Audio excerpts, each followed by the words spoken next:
Em aula de sociologia, então, a gente estava discutindo sobre o raça e etnia. Era o texto de Giddens, Conceitos Essenciais da Sociologia, que nos traz um pouco o panorama mundial quando a gente fala sobre racismo no mundo. Mas agora vamos trazer esse tema para o Brasil. Como é que funciona? Como é que o termo raça vai ser aplicado no Brasil de maneira mais forte? Então a gente vai discutir um pouco como seria o negro, como é a visão do negro no Brasil e como a escravidão ela se torna uma questão racial muito profunda quando a gente fala sobre racismo no Brasil.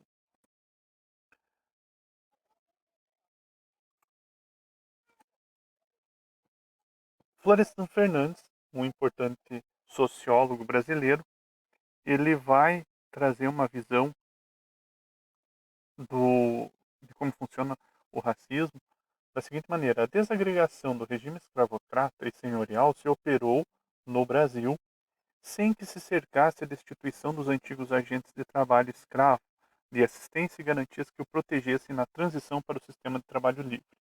Os senhores foram eximidos da responsabilidade pela manutenção e segurança dos libertos, sem que o Estado, a Igreja ou qualquer outra instituição assumisse encargos especiais que tivessem por objeto prepará-los para o novo regime de organização de vida e do trabalho.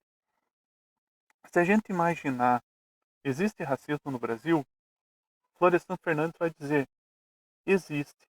E isso acontece por causa que quando foi libertos os escravos no Brasil, não se garantiu o mínimo para a sua sobrevivência. Diferente, por exemplo, com outras etnias. Eu vou pegar o termo do Giddens, que é muito claro, onde ele diz assim, não existe raças entre a humanidade, existe apenas etnias, grupos sociais, grupos culturais. Então, se a gente imaginar que o negro é um grupo cultural, que fica mais claro, fica mais evidente, vamos tomar esse conceito do Giddens como base para a nossa discussão. Se a gente pegar isso, a gente vai ver que outras etnias receberam aporte do governo de uma maneira muito mais forte do que os negros. Os negros, quando foram escravizados, quando foram libertos, eles foram deixados a 13 de maio. Então, o dia que a princesa Isabel foi lá e assinou a Lei Áurea, de um dia para o outro, eles se tornaram pessoas que não tinham mais como se alimentar, não tinham aonde morar, porque antes os seus senhores, eles eram forçados pela lei a garantir o mínimo de sobrevivência para os negros. Agora eles não tinham mais essa obrigação. Então eles foram tirados da não foi dado suporte para eles e eles então os negros foram deixados a Deus dará. E o Florestan Fernandes ele é muito claro nisso aí. Os senhores foram eximidos da responsabilidade pela manutenção e segurança dos libertos, sem que o Estado, a Igreja ou qualquer outra instituição assumisse encargos especiais que tivessem por objeto prepará-los para o novo regime de organização de vida e do trabalho. Isso é muito evidente. Então, Florestan Fernandes não está falando nada de novo. E isso vai dar origem a uma tese no Brasil que é a tese da democracia racial, ou uma ideia de que existe um convívio pacífico entre todas as etnias no Brasil. Não existe. Florestan Fernandes vai dizer, não, sempre vai ter grupos étnicos abaixo e grupos étnicos acima.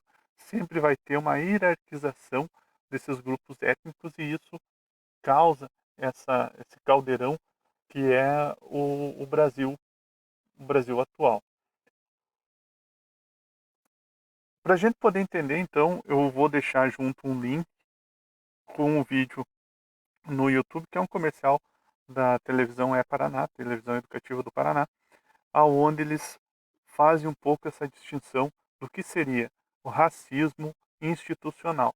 O racismo institucional, ele não é a mesma coisa que um racismo normal. Por quê?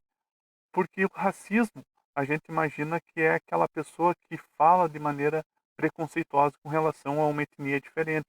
A etnia aqui, quando eu falo, é do negro. Quando menospreza o negro pelas suas roupas, seu jeito de agir, seu jeito de falar. quando uma pessoa age dessa maneira, está sendo racista. Mas existe um outro tipo de racismo, que é o racismo institucional. Isso vai ficar no link e daí vocês continuam no próximo vídeo, certo?